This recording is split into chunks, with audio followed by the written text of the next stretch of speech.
Good morning students. आज हम लोग क्लास 3 में व्याकरण की किताब पढ़ेंगे और इस व्याकरण की किताब में हम लोग चैप्टर नंबर 3 पढ़ेंगे। जैसा कि हम पिछले दिन आपको बताए थे क्या कि वर्ण जो चैप्टर है 2 नंबर व्याकरण का, इसको हम समाप्त किए थे और इसका बोले थे क्या कि क्वेश्चन आंसर आपको हम देंगे, क्वेश्चन आंसर देंगे लेकिन बोर्ड पर नहीं देंगे। ठीक है, क्योंकि जितना मैं समझता हूँ स्पष्ट यहाँ से आप देख करके लिख सकते हैं, वैसा नहीं आ पाएगा तो आपको पीडीएफ में हम भेजेंगे। ठीक है, इसमें आइए चैप्टर नंबर 3 में मात्राएं को इंग्लिश में क्या कहते हैं? Symbols of vowels. देखिए, सिंबल्स ऑफ वॉवेल्स मतलब क्या? वॉवेल क्या होता है? स्वर वर्ण के चिन्ह, सिंबल का पहचान या चिन्ह। मात्राएं चैप्टर में हम लोग पढ़ने वाले हैं कि मात्रा क्या है। हमारा टॉपिक है मात्राएं। मात्राएं शब्द जो है मात्रा का बहुवचन है। हम शब्द लेते हैं क्या? मात्रा। अगर मात्रा कहें तो क्या हो गया? यह मात्रा जो है एक वचन। ठीक है, मात्रा का बहुवचन क्या होता है?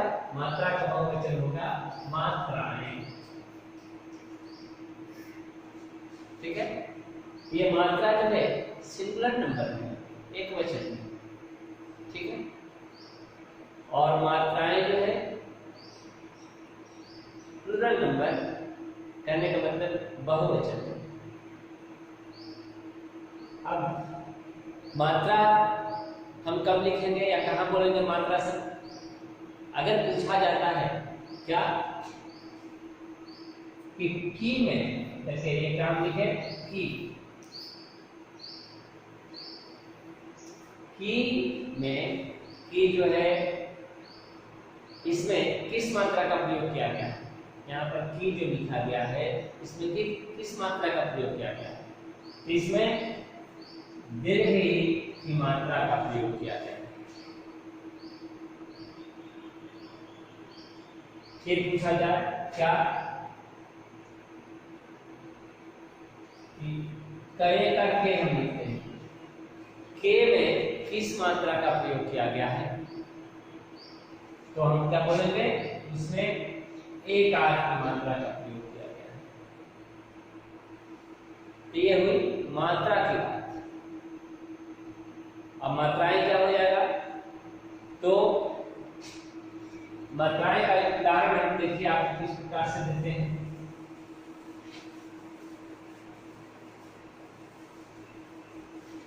मात्राएं के अंतर्गत हम बोलेंगे कि प्रत्येक स्वर वर्ण की क्या होती है? मात्रा होती है। लेकिन मात्राएं में क्या बोलेंगे हम? स्वर वर्णों की मात्राएं होती हैं। सिर्फ और सिर्फ एक स्वर वर्ण है, वह क्या है? अ, जिसकी कोई मात्रा नहीं होती, और की कोई मात्रा नहीं होती। बात समझ रहे हैं? नेक्स्ट आइए, अब हम आपको आगे लेकर देख सकते हैं। फिर एक बात ध्यान में रखेंगे आप लोग कि सभी व्यंजन वर्ण जो होते हैं उनमें क्या होते हैं? व्यंजन वर्ण के साथ मात्राएं जुड़ती है, तब जाकर के हम उनका क्या करते हैं? प्रयोग करते हैं। यानी हम क्या कहेंगे कि जब हम किसी स्वर को किसी व्यंजन वर्ण के साथ जोड़ते हैं तो उसकी मात्रा का प्रयोग करते हैं। सबसे ऊपर आपका वाक्य दिया गया है, देखिए आपको सबसे ऊपर हुआ क्या लिखा गया है, ध्यान दें कि जब हम किसी स्वर को व्यंजन वर्ण के साथ जोड़ते हैं तो कैसे जोड़ते हैं, हम उसकी मात्रा का प्रयोग करके जोड़ते हैं। और फिर क्या उसके नीचे देखिए दिया गया है कि प्रत्येक स्वर का एक चिन्ह होता है, प्रत्येक स्वर का एक पहचान होता है और उसे ही मात्रा कहते हैं। परंतु अ एक ऐसा स्वरवर्ण है, पहला स्वरवर्ण जिसकी मात्रा नहीं होती है। ठीक है, तो आइए हम स्वरवर्ण की मात्रा को देखते हैं। इधर हम लिखते हैं स्वरवर्ण और इधर लिखते हैं मात्रा। अ सबसे पहले अ से शुरू किए। अ की कोई मात्रा नहीं। आ की क्या मात्रा हम लिखेंगे, आ की मात्रा आकार लिखेंगे, है ना। ह्रस्व की मात्रा क्या लिखेंगे, हर्षिका। दीर्घ की मात्रा क्या लिखेंगे, दीर्घिका। ठीक है, ह्रस्व की मात्रा क्या लिखेंगे, ऐसे हर्षुका। ये हुआ आपका दीर्घ की मात्रा क्या लिखेंगे, दीर्घुका। ठीक है, तो यहां तक सभी को दिखाई दे रहा होगा। री की मात्रा कैसे लिखेंगे, ये है। ठीक है, थोड़ा सा इधर आ जाते हैं।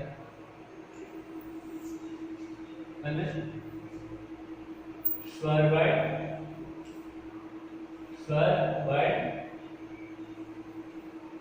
और मात्रा। दीर्घ तक हम लोग री तक लिखे हैं। री के बाद क्या आता है, एक मात्रा एक का। आय की मात्रा आय का। ओ ये होगा ओ की मात्रा। ये होगा जो ऊपर है।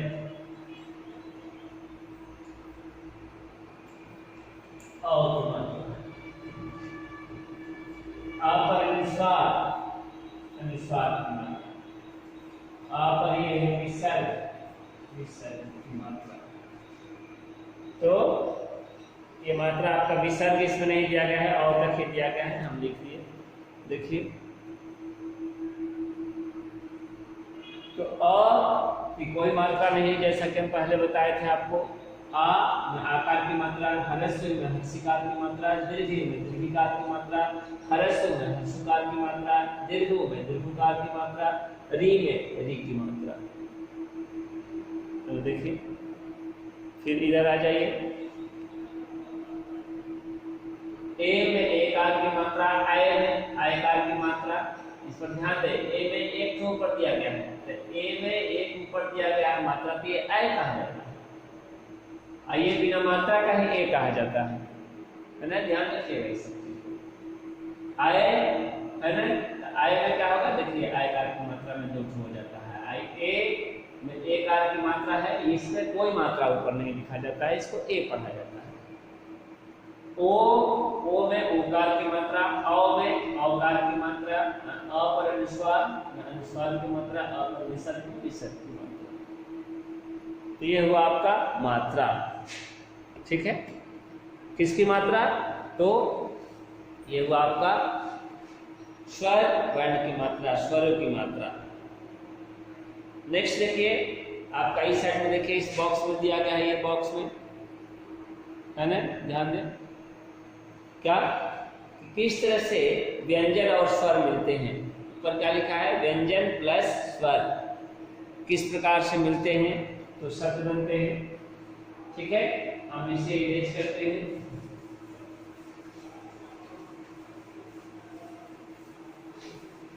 तो आइए हम एक बार देखते हैं क्या इस प्रकार व्यंजन वर्ण और स्वर मिलकर के शब्द का निर्माण करते हैं। देखेंगे हम लोग, जैसे ये देखिए, ध्यान दें, ऊपर लिखते हैं क्या, व्यंजन, यहाँ लिखते हैं प्लस स्वर, जो आपके बुक में दिया गया है।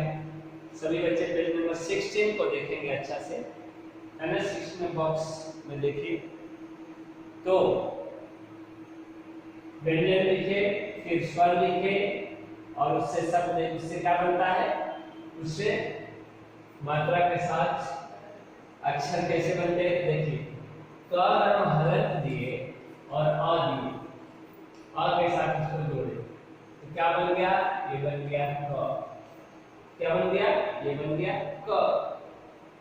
और क से एक शब्द बन गया, क्या बन गया शब्द, तो शब्द बन गया कमल। ठीक है, फिर हम क हलंत ही दिए, और क हलंत में हम आ जोड़ दिए, क्या हो गया, अब ये हो गया का। ठीक है, ये क्या बन गया, का, ये का बन गया। देखिए, और का से हम एक शब्द दिए, क्या हो गया, ये देखिए कार, कार, शेयर, है ना। नेक्स्ट देखिए, क में हलंत, ये हलंत दिए, तिरछी रेखा जो है, और ह्रस्व ई की मात्रा का प्रयोग जब करते हैं तो क्या हो जाता है, ऐसे हो जाता है ना। का में हर्षिकार की, और की से आपका शब्द क्या बन गया, मान लीजिए बन गया किताब। ठीक है, आपके बुक में लिखा है कीला, लिख सकते हैं आप। उसी तरह से ये का में ह्रस्वी है, का में क्या है, हलंत है और ह्रस्वी है। का में हलंत और हम दीर्घ की मात्रा का प्रयोग करेंगे, तो ये क्या हो जाएगा, ये हो जाएगा का में दीर्घिकार की, और इससे आपका शब्द बनता है, क्या बनता है, बनता है कील। कील क्या होता है, तो कील ठोकने के काम में आता है ना। कील जो है नुकीला होता है, और मान लीजिए कि मिट्टी में जो है हमको कील गाड़ना है, तो मिट्टी में लगा करके धरती में, है ना, भूमि में, और ऊपर से जो है हैमर से या पत्थर से मारते हैं, क्या होता है, वह जमीन में धंस जाता है, नुकीला होगा कील। ठीक है, तो ये आपका हुआ कील, का में दीर्घिकार होता है कील में। और फिर इस तरह से क प्लस ह्रस्व देते हैं, ये क्या बन जाता है, उ, है ना। उससे अब क्या लिख सकते हैं, जैसे मान लीजिए लिख दिए कुत्ता। ठीक है, इस तरह से शब्द हम बना सकते हैं। का में हलंत देते जाइए, और इस तरह से ये जो स्वर वर्ण है उसको जोड़िए, और उससे क्या मात्रा बनती है आप उसे लिखिए। फिर मान लीजिए हम ऐसे करते जाएंगे, लास्ट में क्या आता है, लास्ट में आएगा क प्लस औ, क्या बन जाएगा, क। कौन से क्या बन गया, कौन से हम लिख दिए कौवा। ठीक है, या कौन, आपके बुक में कौन दिया गया है। तो इस तरह से देखिए हम मात्रा का किस प्रकार प्रयोग करते हैं, किसके साथ, तो व्यंजन वर्ण के साथ। और व्यंजन वर्ण के साथ जो है मात्रा का प्रयोग करके हम क्या बनाते हैं, उससे शब्द बनाते हैं। ठीक है, उससे हम शब्द बनाते हैं। मैं समझता हूँ कि सारे बच्चे इस बात को समझ रहे होंगे, नहीं? और कहीं किसी को कुछ दिक्कत हो रही है अगर ऐसे इस तरीके में, तो कहीं भी कुछ, तो आप उससे जो है पूछ सकते हैं, है ना। लाइव क्लास में पूछिए उसको। ये देखिए कुसुम, कुसुम दिया है का में हर्षुकार, क हलंत और हर्षो, कु है कुश है, क्या बना सब कुसुम। कुसुम का मतलब क्या होता है? कुसुम जो है फूल का दूसरा नाम है, फूल को कुसुम कहते हैं, है ना। क में हलंत और दीर्घु है, कु का दीर्घकार कु हुआ है, अल्लाह, कुल। ये कुल मतलब क्या होता है? कुल का मतलब आपका कुल एक होता है आपका हर्ष कुल, एक होता है दीर्घु कुल, ठीक है। इस कुल का मतलब होता है समूचा, पूरा, टोटल। इस कुल का मतलब क्या होता है? कुल का मतलब होता है किनारा, तट, ठीक है। दीर्घकार कु। नेक्स्ट कृपा, का में री है कृपा, कृपा मतलब ब्लेसिंग हुआ, गॉड की कृपा, भगवान की कृपा से ऐसी बात हुई, है ना, देवी की कृपा से कृपा ब्लेसिंग होता है ना। का हलंत में ए जुड़ता है, के होता है, के से शब्द बना है केला। इसी तरह से कैलाश, कैलाश पर्वत का नाम है ना। कै से बना है, को से कोमल और कौ से कौन। इधर आइए पेज नंबर 37 में विशेष कुछ बातें हैं। पेज नंबर 37 में इसमें क्या दिया गया है? हरसो और दीर्घु की मात्रा जब र के साथ, र हलंत के साथ जुड़ती है तब क्या होता है, हम देख रहे हैं। क्या क्वेश्चन है? क्वेश्चन हम पूछे अभी, क्वेश्चन पूछा गया कि अगर र हलंत के साथ हरसो मिलता है तो क्या बनता है? हरसो बनता है, तो यह बन जाता है रू। रू, और रू कैसे लिखेंगे? देखिए हरसो ऐसे लिखा जाता है, जैसे इस रू से क्या हो जाएगा? इस रू से हम लिख सकते हैं रुपया, रुपया, हरसो। लेकिन यही र हलंत नहीं, अगर हम दीर्घ को मिलाते हैं तो यह जो है ऐसे इसको लिखेंगे, यह क्या बनता है? रू, और इसको ऐसे लिखेंगे रूप, रंग रूप, है ना। तो ये देखिए एक विशेष बात क्या कि हरसो और दीर्घ की मात्रा जब र हलंत के साथ लगती है तो उसके ऊपर और नीचे क्या है? नहीं लगाई जाती है। र में अगर हम ऐसे लिखते हैं या र में ऐसे लिखते हैं, ये क्या है? रू रॉन्ग, है ना। र में हम कैपिटल बीच में देते हैं, और कैसे देते हैं वो भी ध्यान से देखें, ठीक है। सभी बच्चे ध्यान से देखें। र में हरसु, र हलंत में हरसु मिला तो रू, देखिए र में ये हर्षु का ऐसे लिखते हैं, है ना। और र में हलंत में दीर्घ मिलता है तो रू ये गोल करके देते हैं, और बीच में ये रू, ये रुपया, रुपया में हरसु होता है, रूप में दीर्घ होता है, न कि नीचे से। र में ऐसे आप र ऐसे लिखोगे और र लिख करके नीचे से मारोगे, या र लिख करके ऐसे नीचे से मारोगे तो ये रॉन्ग है, ऐसे नहीं लिखा जाता है ना। र ही एक ऐसा लेटर है जिसमें कि हम नीचे से नहीं देते हैं। तो इस प्रकार अब तक हम लोग क्या सीखे? अब तक हम लोग सीखे कि प्रत्येक स्वर का एक चिन्ह होता है जिससे हम मात्रा कहते हैं, और स्वर को जब हम व्यंजन के साथ जोड़ते हैं तो उसकी मात्रा का प्रयोग करते हैं। फिर क्या सीखे कि अ एक ऐसा स्वर वर्ण है जिसकी कोई मात्रा नहीं होती है, और सभी व्यंजन वर्ण में अ जुड़ा होता है। अगर अ नहीं जुड़ा रहेगा तो क्या होगा? क हलंत के रूप में रहेगा, ठीक है। नेक्स्ट अभ्यास में है दी गई मात्राओं से एक एक शब्द और आप बनाइए। जैसे चाल है, चाल के बाद आ से और एक आप शब्द बनाइए, जैसे आप लिखते हैं काल, है ना। इस तरह से किताब है, किताब से अभी अभी एक शब्द हम लोग बनाए थे किताब, है ना। किला आप बना सकते हैं, है ना, लिख सकते हैं। चील, दीर्घ से एक शब्द बनाइए, आप लिख सकते हैं, है ना। इधर से लेकर के कील, एक किला है हर्षिकार में, दीर्घिकार में कील है। गुलाब, है ना, हर्षकार में है, उसी तरह से आप कुसुम लिख सकते हैं। इस तरीके से जो है आप शब्द बना सकते हैं इसमें, है ना। फिर ये लौकी हो गया, यहाँ पर ये बकरी हो गया और ये चिड़िया हो गया। मात्रा का प्रयोग करना है इन अक्षरों में पेज नंबर 17 में। फिर इधर आते हैं तो साबुन है, अमरूद है और ढोलक है, सब बनेंगे। फिर दही, नीचे दिए गए शब्दों की गलत मात्रा को सही करके लिखना है। गलत मात्रा का प्रयोग हो गया है, ठीक करके लिखना है। यानी भालू में दीर्घ होता है, सैनिक में आयकार की मात्रा होती है, स में। सौर नहीं होता है, शोर होता है। लोमड़ी नहीं, लोमड़ी होता है। अब पुल में हर्षु होता है।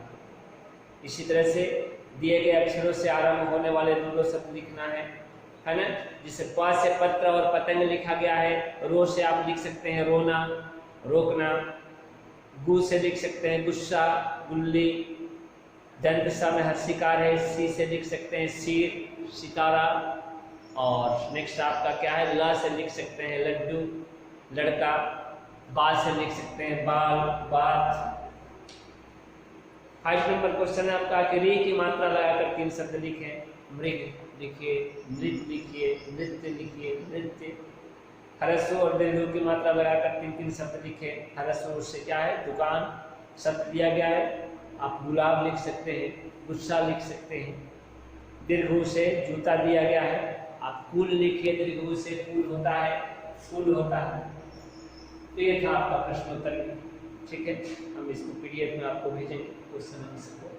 चलिए, क्योंकि इस पर जो है साफ नहीं दिखाई देगा, तो आज के लिए इतना ही।